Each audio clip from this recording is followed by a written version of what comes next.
첫 번째 빌런 누굽니까? 빌런 특집 언론 편입니다. 먼저 첫 번째 빌런은 류일임 방심위원장입니다. 류희림 진짜 네. 오랜만에 이름 나온 것 높죠. 같아요. 사실 윤석열 정권의 언론 장악, 방송 장악 일선에 서 있는 인물인데 네. 지금 청부민원 의혹으로 경찰 수사받고 있거든요. 그러니까 2023년에 가족과 지인들에게 정부 비판 보도를 심의해달라는 민원을 넣어라. 어디에? 방심위에. 네. 어. 민원 사주. 네, 그래서 민원을 사주했다는 의혹이 제기가 됐는데 네. 이거는 언론사들 엄청나게 큰 징계 받았습니다. 아, 그렇죠. 예. 그 민원 사주를 통해 가지고 언론사들 징계 받았어요. 네. 그리고 이자는 윤석열 검찰총장 시절에 추미애 장관이 윤석열 징계하려고 했을 때 이 네. 사람이 막 정보 흘리고 그래가지고 엄청나게 윤석열 편을 많이 들어줬던 사람입니다. 그래서 윤석열이가 아주 사랑하는 사람이야. 아주 예. 사랑해서 그런 걸까요? 휴대폰을 2번을 바꿔요. 계엄 이후에 한 번 바꾸고 지금 류일임에게 이런 그 민원 사주 직접 보고했다는 간부의 폭로가 나오니까 그때 또 한 번 바꾸거든요. 아, 예. 굉장히 짧은 시기에 2번을 교체를 하는데 그래서 네. 증거 인멸이다. 굉장히 의혹이 많았습니다. 이런 와중에 건강 문제로 지난 25일에 사표를 냅니다. 야당이나 언론에서는 사표 낸다고 끝 아니다. 이거 수사 제대로 받아야 된다. 출국 금지까지 시켜야 된다라고 이야기가 나오고 있는 상황이거든요. 근데 사태 시점을 두고 지금 한덕수 대행 체제에서 또 알박기 인사하려고 하는 거 아니냐 이런 의혹까지 지금 나오고 있는 상황이거든요. 오. 영상 한번 보시죠. 지금 위원장은 어디 계십니까? 제가 소재를 파악하고 있지는 못하고 있습니다.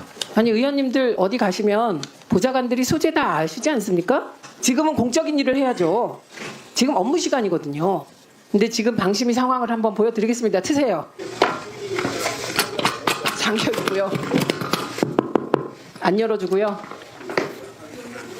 위원장실.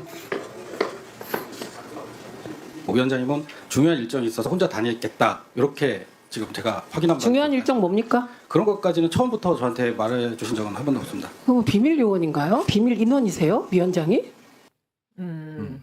네. 네. 아무튼 뭐 조금 뭐 난감하다 싶으면 잠적을 많이 하다가 네. 근데 이번에는 돌연 또 사직서를 냈어요. 이게 도대체 무슨 생각으로 하는 건지 이거 어떻게 보고 계세요? 일단 첫째는 건강상의 이유라고 얘기를 하고 있습니다. 네. 그리고 사직서 내기 며칠 전부터 짐을 조금씩 뺐다고 합니다. 그래요. 네, 그래요? 이게 이제 부속실장 등 보좌진들의 얘기인데 지금 중평은 그들 말을 어떻게 믿냐. 그렇지. 이상하다 이것이고 네. 저희가 추정키로는 사실 지금 이 사람이 권익위에서 감사원에 유희림 관련한 감사를 해라 이렇게 이첩을 했어요 감사원으로. 네. 근데 그 내용이 빼박이잖아요. 네. 그러니까 권익위에서 넘길 때 요약하면 민원 사주에 의혹이 있다. 예, 이게 사실로 보인다 이런 취지로 보냈거든요. 네. 그리고 경찰도 수사를 재개했고 지금 뭐 여러 가지 상황이 안 좋다 보니 저희가 처음에 추정키에는 어떤 유력 캠프로 도망가려 그러는구나. 유력 캠프. 예, 살 길을 찾아서. 네. 예, 예를 들면 지금 그 방심위에 있으면 아무도 보호해줄 수가 없잖아요. 그리고 우리가 흔히 국힘은 다 같은 편 이렇게 생각하지만 그렇지 않거든요. 윤석열이 임명한 류일임을 다음 그 대선 주자가 보호해줄 리가 없잖아요. 그렇죠. 네, 그래서 국힘이 또 보호해줄 이유도 없잖아요. 그렇죠. 게다가 민원사주 얘기할 때마다 사실 국힘 의원들도 방어를 제대로 못했거든요. 하기 어렵지. 네, 네, 이거는 이 민원사주 뭐 청부민원 이렇게 나오지만 내용을 보면 진짜 기가 막히거든요. 네. 동생, 그렇지. 이게 류희림이잖아요. 네. 근데 류희목이란 사람이 쌍둥이 동생이죠. 예, 네. 게다가 쌍둥이에요. 네. 그러니까 방심위 직원이 보기에 류씨도 흔하지 않은데 류희목, 류희림 이상하다. 네. 그래서 찾아봤더니 바로 동생인 걸 알게 된 거예요. 그냥 인터넷 검색만으로. 네. 뿐만 아니라 아들, 뭐 친척, 처제, 그러니까 네. 친인척, 지인들까지. 예, 뿐만 네. 아니라 과거에 몸담았던 곳에 쭉. 예, 그래서 뭐 이게 한두 건이 한두 아닌데, 건이 아니야. 예, 같은 건으로 뭐 저희가 100여 개까지 찾은 게 있으니까. 그리고 네. 중요한 건 복붙. 똑같은 글씨 내용을. 다- 오탈자도 오탈- 같았다. 예, 핵심이에요. 오탈자가 예. 같아요. 예, 그래서 이건 빼박 청부 민원이고요. 빼박입니다. 그래서 네. 저는 처음에 추정키로 야 기름장어다 진짜. 좀 아까 기회주의자가 더 위험하다고 네. 했는데 이분도 기회주의과예요. 근데 그 굉장히 억지 부려가지고 방심위원장을 한 번 더 해먹었는데 이게- 갑자기 네. 이번에 사퇴를 해가지고 어찌됐든 이제 그 사직서는 제출했는데 이 사직서 수리는 이진숙이가 하는 거예요? 수리는 방통위가 이제 방통위에 내는 거예요. 그럼 방심위원장이 방통위에다 사직서 내. 예, 내면 인사혁신처와 의논을 합니다. 네, 그래서 그 의논 결과에 따라 인사혁신처가 대통령실에 보냈는데 대통령이 없잖아요. 네. 예, 그러니까 한덕수 대행이 처리를 해야 되는 건이죠. 그래서 지금 제가 오후에 확인하고 온 거는 네. 방통위에 아직 머물러 있다. 아직까지는. 그런데 그 이진숙이 외국 나가 버렸어요. 지금 오늘 미국에 있어. 다음 빌런이. 두 번째 빌런이 예. 연결 싹돼 있네. 언론 빌런의 끝판왕 이진숙 잡으러 가도록 하겠습니다. 이진숙. 예, 방통위원장입니다. 지난 1월에 헌재에서 본인 탄핵이 기각이 되면서 다시 직무에 복귀를 합니다. 당시 기자들 만나서 내란이라는 표현을 기사 제목에 그 확정된 것처럼 쓰지 좀 말아라. 이거 법적 절차 진행 중인데 확정이 말이 되냐? 보도 지침 내리는 것처럼 기자들한테 훈계를 하거든요. 이걸 두고 또 우리 최민희 의원님이 대정부 질문에서 한마디 합니다. 영상 준비했습니다. 방통위 출근해서 기자실 갔죠. 맞습니다. 뭐라고 했습니까? 내란이라는 게 아직까지 법적 절차를 거치고 있기 때문에 12.3 계엄이라고 표현해야지 정확하지 12.3 내란이라고 표현하는 것은 정확지 않다라고 언론 선배로서 이야기했습니다. 그러면 서부지법 폭동 사태는 폭동이라고 쓰면 안 되나요? 저는 그 부분에서는 제가 언급한 바 없습니다. 아니 물어보는 거예요. 예, 폭동이라고 보도가 되고 있는 걸로 보고 있습니다. 그건 괜찮아요? 제가 괜찮다 말다 평가할 위치에 있지 않고 마찬가지로 내란에 대해서도 그것은 내란이다 아니다 언론에서- 평가할 위치에 있지 않습니다.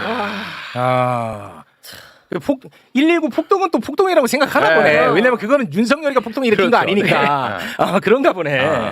야, 대단하다. 오늘 네. 어제 단독 보도 하나만 더 전달을 네, 드리면 네, MBC 네. 단독 보도가 있었습니다. 사랑하는 내 동생 신동호 씨를 EBS 사장으로 앉히려다가 지금 법원에서 효력 정지를 시켰어. 2인 체제 이거 안 된다. 그렇지. 이준석이 여기에 바로 불복하고 항고를 했거든요. 여기에 더 나가서 현재 EBS 사장 김유열 사장을 직무정지 가처분해달라 신청을 합니다. 그러니까 이유는 김유열 사장 임기가 끝났는데 계속 일하고 있으니까 내 임명권 행사가 지금 침해된다. 네가 빈자리를 빼줘야 내가 늘 거 아니냐 이런 느낌이에요. 지금. 징글징글합니다, 진짜. 이러면서 아까 말씀하셨던 것처럼 미국의 도피성, 외유성 뭐 출장을 지금 나간 것으로 확인이 됐습니다. 징글징글해. 징글징글한데 와. 좀 아까 그 소송 있잖아요. 그거를 딱 보는 순간 저희가 정신 차려 이진숙 이 얘기를 하게 된 이유가 김유열 사장은 본인이 복귀하고 싶다고 복귀할 수 있는 게 아니거든요. 법원에서 그 신동호에 대한 임명 절차가 적법하지 않다. 네. 2인 체제 방통위에서 이 중요한 사안을 의결하면 안 된다. 이렇게 판단해서 가처분 신청을 김유열 사장이 했는데 받아들인 거예요. 그렇죠. 그러니까 그 EBS 법에 보면 다음 사장이 임명될 때까지 전임 사장이 사장 역할을 대행한다고 법에 명시되어 EBS 법에 있어요. 나와 아, 있어요. EBS 네. 법이 있어요. 예, 그래서 사장 역할을 어. 하고 있는 겁니다. 법에 따라. 그런데 아. 김유열 사장을 상대로 이런 소송을 벌이는 것 자체가 웃기는 거고요. 그러네. 근데 법원 싸우려면 법원의 소송이 잘못했다. 아. 이렇게는 못하고 비겁하게 우회해서 아, 김유열 그래요? 사장에게 아, 이게 지금 성립이 아예 안 되는 가처분 신청이네. 웃기는 거라니까요. 아. 근데 이게 김유열 사장이 나간다 하더라도 신동호 사장이 들어올 수는 못 없는 거죠. 들어와요. 네. 근데 나가는 판결도 안 나올 거라고 저희가 예상합니다. 그래서 다들 그 반응이 지금 각종 그 사이트에 이 소식이 올라왔어요. 그럼 거기 법률가들 반응이 야 진짜 제대로 미친 사람 나타났다. 아, 이거 진짜 징글징글하네. 아, 이건 아예 법적으로 성립이 안 되는 네. 신청이었네. 아무튼 지금은 현재 미국에 가 있다. 예, 맞습니다. 근데 그게 진짜 문제인 게 지금 SKT 유심히 개인 난리가 개인정보 났습니다. 털렸잖아요. 이게 난리입니다. 2천만 건 정도 털렸다고 하는데 이게 사실은 각종 거기에 막 걱정을 낳고 이런 상황인데 방통위가 이용자 보호 과가 있어요. 어머. 아, 방통위가 요거를 해결해야 되는 거예요? 예, 그러니까 과기부가 있는데 내가 왜 이런 태도를 많이 취하는데 이진숙이 그게 아니라 이용자 보호의 역할은 방통위가 하는 거예요. 그러니까 지금 나가면 안 돼서 저희가 아침에 이제 이진숙에게 경고하려고 네. 봤더니 10시 35분에 이미 가버렸더라고요. 오전에. 네, 오전에. 예, 그래서 지금 이해할 수 없는 행태를 벌이고 있는 아. 겁니다. 미국에 있다가도 와야 될 판인데. 그렇습니다. 네. 그 지금 뭐 여러 가지 법적인 소송을 하고 있잖아요. 이진숙이가. 저거는 그 방통위 예산으로 하는 거예요? 아니면 개인 사비로 하는 거예요? 그래서 13억 예산을 우리가 국회가 삭감해서 막 자기가 유감이다 이런 얘기 했거든요. 네. 그 13억이 이 법원 소송비 깎은 거예요. 저희가. 아 그래요? 13억 기본 예산이라고 본인이 얘기를 예, 했거든요. 그 기본 예산 안에 아. 방통위 지금 없는 위원들 인건비가 들어 있어요. 그래서 그걸 삭감해 버렸고요. 아. 그리고 당연히 삭감해야 되는 그리고 법원 소송비 이것도 법원을 상대로 그러니까 법원 소송에서 이겼으면 저희가 삭감 안 하죠. 판판이 다 깨졌어요. 다 깨지고 있으니까. 네, 그래서 그 비용 뭐 그냥 우리가 삭감하겠다 했더니 네. 얘기하는 게 자기 탄핵한 비용 있잖아요. 본인 탄핵했잖아요, 저희가. 네. 그 소송비가 한 4, 5천 들었거든요. 많이 잡아서 4, 5천인데 그 비용을 국회의원한테 물어내라는 거예요. 정말 그래요? 정말 대단하다. 그러니까 물어내라고 어떤 그냥 말로 주장을 하고 있는 아니 상황이에요? 그 얘기를 저는 물어내라고 표현했지만 이거 표현을 받고 국회에서 얘기했어요. 네, 그리고 소송을 할 듯하게 보도도 나왔었잖아요. 그래서 제가 정신 차려 이진숙 이렇게 네. 하고 성명서 냈어요. 정말 내구조가 이상합니다. 이진숙은 이 사회가 정상화되면은 치러야 될 것들이 너무 많습니다. 지금 진짜 빌런들이에요. 네. 네. 근데 징글징글해. 빌런의 수준이 진짜 징그럽고 네. 괴이하기까지 합니다. 자, 그러면 다음 빌런 만나러 갑니다. 언론 지났으니까 인권기구로 한번 가보도록 하겠습니다. 국가인권위원회 김용원 상임위원부터 이 보겠습니다. 사람이 최고 아닌가? 최고인 것 같아요. 이 사람이 네, 최고예요. 영상도 있긴 한데 검사 출신. 12.3 계엄 사태 관련해서 윤석열, 김용현 내란 주동자들에게 방어권을 보장해줘야 한다. 황당한 안건을 밀어붙인 사람이거든요. 이때 인권위가 약자가 아니라 권력자를 비화한다 비판이 쏟아졌거든요. 이 건에 대해서 항의 방문을 한 국회의원들한테 오히려 폭언을 합니다. 길막 좀 하세요. 방면 하지 마! 먼저 가면서! 일로 와서. 그러면 막기는 뭘 막어? 지금 막고 있잖아요. 반말하지 마시고 일단 가면 당신 그만 가라고. 꼴보기 싫어? 반말이 당신 먼저 했어. 하지 마. 근데 왜 나는 비켜줘야 돼? 당신 막으러 왔습니다. 말도 안 되는 안건 올려서 그 막으러 왔어요. 예, 요게 지금 내란 우두머리 윤석열의 인권을 챙기자고 하기 때문에 네. 야당 국회의원들이 저렇게 항의한 거예요. 네. 이게 굉장히 너무나 이거 웃기는 장면, 이렇게 웃기는 장면은 세상에 없습니다, 사실은. 예, 검사 출신. 예, 저 사람이요. 네. 1990년에 와. 검사하다가 옷 벗게 된 한 계기가 된 것이 변태 영업. 예, 변태 영업 걸려요. 네. 그런데 이 사람이 변태 영업에서 딱 걸려놓고 나중에 책을 써요. 근데 그 책에다 어떻게 쓰냐면 말하자면 폭도처럼 들이닥쳤다는 요지로. 아, 그러니까 예, 경찰이. 예, 경찰과 그러니까 이 기자들을. 기자들이가 네. 검사일 때 그 유흥주점에서 이제 놀았던 거야. 네. 근데 하필이면 그날 경찰이 변태 영업 단속 나오고 단속을. 그거를 KBS가 찍습니다. 그래가지고 저자가 검사야. 네. 검사가 경찰을 폭행을 폭행하는 합니다. 게 찍혀. 그리고 그 찍는 네. KBS 기자를 네. 보복 수사를. 또 네. 합니다. 맞아요. 진짜 그런 야, 진짜 사람이 대단한 사람. 이 사람이 내가 볼 땐 끝판왕이야. 발언도 굉장히 센 게 지난 2월에는 윤석열이 탄핵되면 헌재를 부셔 없애버려야 된다라는 글을 씁니다. 네. 그리고 역사 강사 전환기 씨에 대해서는 야 이렇게 통렬하게 비판을 해주시니까 고마워서 눈물이 난다. 내가 지금 공직자지만 기꺼이 무료 변론 해주겠다. 이거 공직자의 언어가 아니에요.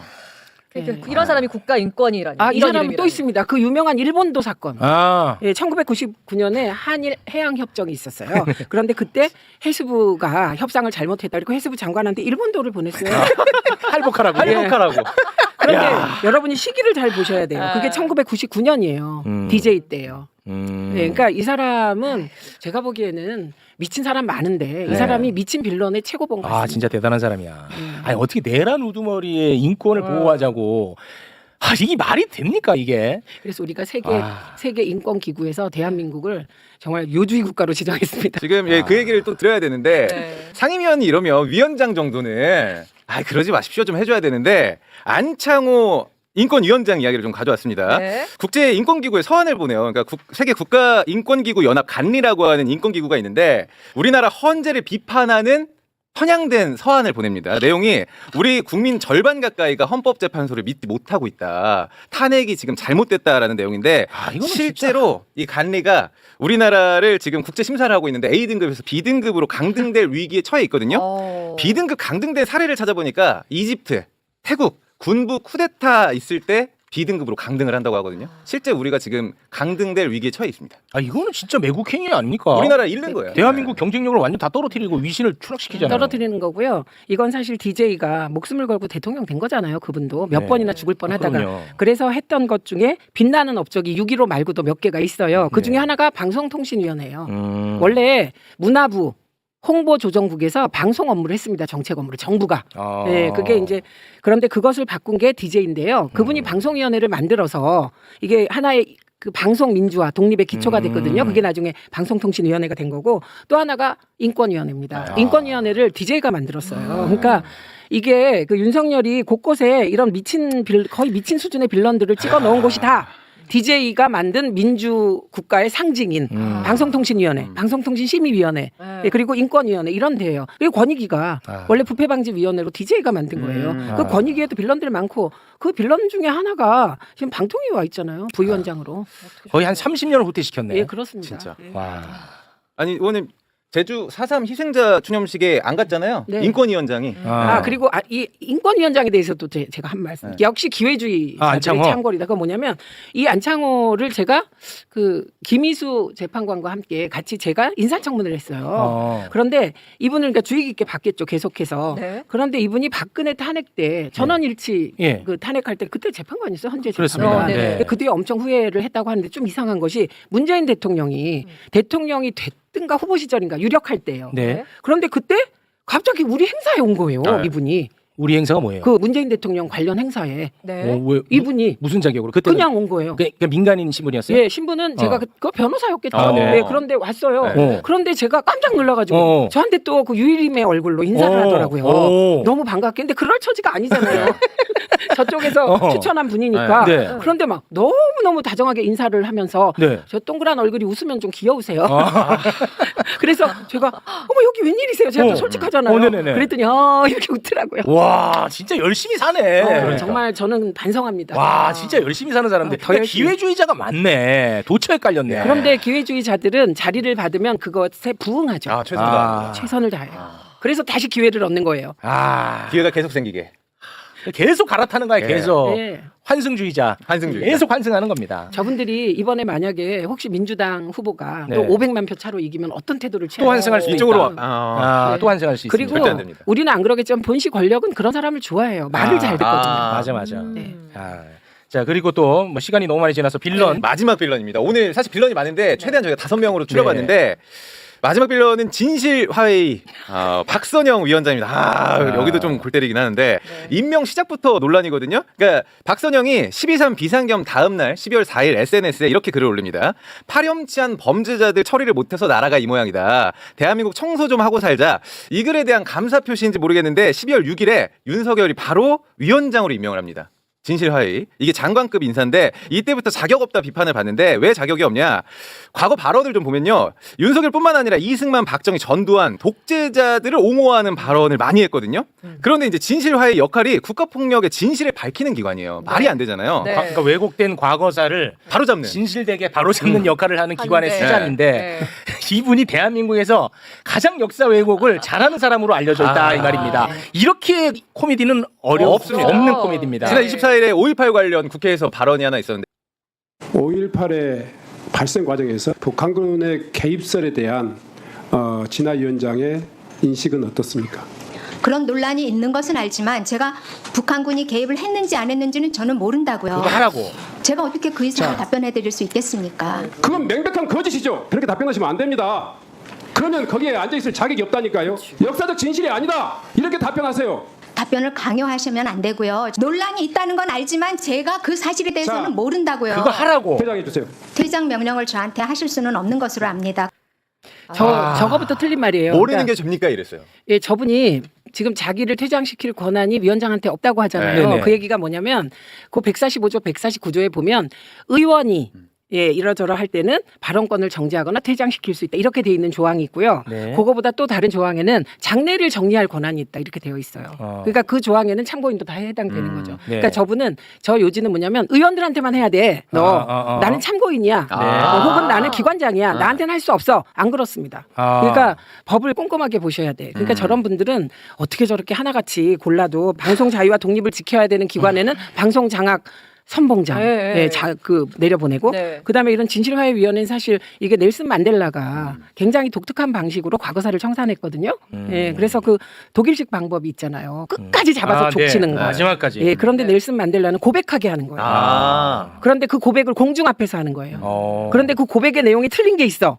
그럼 정말 무자비한 이제 정말 처벌을 하는 거예요. 네. 그런데 그 방법이 굉장히 신선하고 넬슨 만델라가 아마 거의 뭐 몇십 년을 투옥돼 있었거든요. 그래서 굉장히 칭송받았는데 우리가 진실화해위원회를 그때 만들었을 때는 사실은 진짜 진실을 밝히고 화해하자였어요. 네. 그런데 저분이 하는 건 진실을 왜곡하고 안 밝히겠다.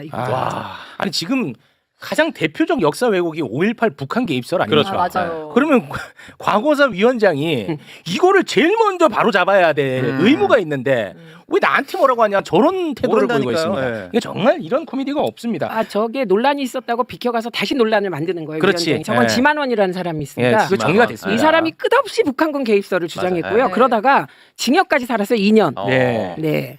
이렇게 끝난 사안입니다. 네. 그리고 그 이제 과거사 정리위원장으로 임명되는 그 날짜가 굉장히 중요했었어요. 맞아요. 맞아요. 날짜가 네. 12월 6일에 윤석열이가 네. 임명을 했는데 네. 12월 7일에 윤석열 탄핵 소추안 본회의 표결이 있는 날이었어요. 그러니까 하루 전에 정형식 헌법재판관의 처형인 이 사람을 거기 딱 앉혀놓은 거잖아. 그래서 저희가 위기가 있었잖아요. 우리가 그 탄핵 과정에 위기가 있었잖아요. 예. 그때 그 위기의 근거 중에 하나가 이 임명이 맞아요. 있어요. 너무 네. 불안했어요. 그 윤석열 변호인 중에 한 명이 박선영이 있는 건물에서 서성였다. 저거 왜 왔겠냐? 박선영을 만나러 온 거 아니겠냐? 그럼 박선영을 왜 만났겠냐? 네. 정영식 재판관에게 영향을 끼치려고 한 거 아니냐? 그래서 그때는 아주 작은 정보도 막 수집할 그렇죠, 그렇죠. 때거든요. 네. 그래서 그 정보가 있었죠. 그래서 그때 불안해한 요인이었습니다. 네. 이진숙과는 진짜 악연이에요. 우리 의원님하고는 이진숙. 저는 그 사실 김건희와 제가 악연인데 김건희와? 제가 방송통신위원회 임명 못 되고 7개월 7일 동안 아무것도 못 하고 방송도 못 나오고 맞아요. 살았잖아요. 맞아요. 네. 그런데 그때 한 기자가 제게 어떤 제보를 줬냐면 용산 행정관이 그러는데 네 사주를 김건희가 봤다더라. 어머. 위원장님? 네. 그런데 제 사주가 윤석열을 역하는 사주고 어. 내가 정부에 들어가면 윤석열을 해야 한다 그래서 당신을 임명 안 한다고 그래요? 용산 행정관이 얘기를 해줬다. 그러면 저에게 연락이 왔어요. 유력 언론사 기자가. 네. 그래서 제가 그때는 어머 웃기지도 않아 말도 안 되는 소리 하지 마 그랬거든요. 네. 그 이후로 전개 과정을 보니 그게 진짜였던 것 같아요. 그럴 수 있겠. 그래요? 이것도 왜냐하면 처음이네. 용산에도 무속인이 있었다잖아요. 그렇죠. 네. 예. 네, 그래서 그랬구나. 사실 이게 대통령이 임명하는 자리가 너무너무 많은데 진짜 맞죠. 예. 방통위원, 네. 방통위원까지 사주를 넣을 정도면 진짜 김건희는 바쁘긴 바빴겠다. 자, 오늘 빌런 5명 오늘 한번 짚어봤습니다. 네.